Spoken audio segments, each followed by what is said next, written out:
ମୁଁ ଯାଉଛି ଆମ ଗାଁ ଦୋକାନକୁ ବିଟୁ ଭାଇ ଦୋକାନକୁ ପଚାରିବି କାଲି ପୁମ୍ପେଇ ଦେବା ପାଇଁ କାଉଁରିଆ ଅଛି କି ନାହିଁ। କିଶୋର ଭାଇ କୁହନ୍ତୁ ଆଜ୍ଞା। ଆପଣଙ୍କ ଦୋକାନରେ ପୁମ୍ପେଇ ଡକା ପାଇଁ କାଉଁରିଆ ଅଛି? କାଉଁରିଆ ଚାଷ ଆଉ ହଉନି। କାଉଁରିଆ କ'ଣ ଦେବା ଆଉ? କାଉଁରିଆ ଚାଷ ହଉନି। ଲୋକ ତ ସବୁ ଦାଦନ ଖଟିଲେଣି। ଯୁବ ସମାଜ ଦାଦନ ଖଟିବାକୁ ପଳାଉଛନ୍ତି। ବୁଢ଼ା ଲୋକ ଚାଷ ନଲତା ବାଡ଼େଇ ପାନେ ଚାଷ କରୁନାହାନ୍ତି। ଏବେ ଦୀପରେ ଡାକନ୍ତୁ, ନଚେତ ମହମ୍ମଦରେ ଟେକନ୍ତୁ। କାଉଁରିଆ କଥା ଭୁଲି ଯାଆନ୍ତୁ।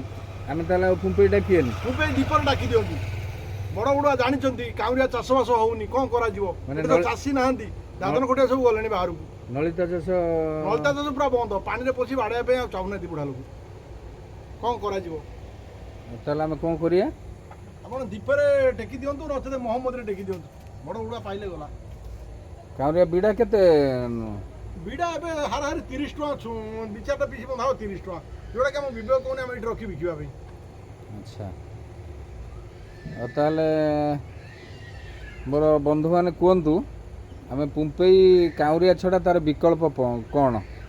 ଆପଣ କମେଣ୍ଟ ମାଧ୍ୟମରେ ଜଣାନ୍ତୁ ପୁମ୍ପେଇ ଡାକିବା ପାଇଁ ବିକଳ୍ପ କ'ଣ। ଆମର କିଶୋର ଭାଇ କହୁଛନ୍ତି ଦୀପରେ ଡାକିବା।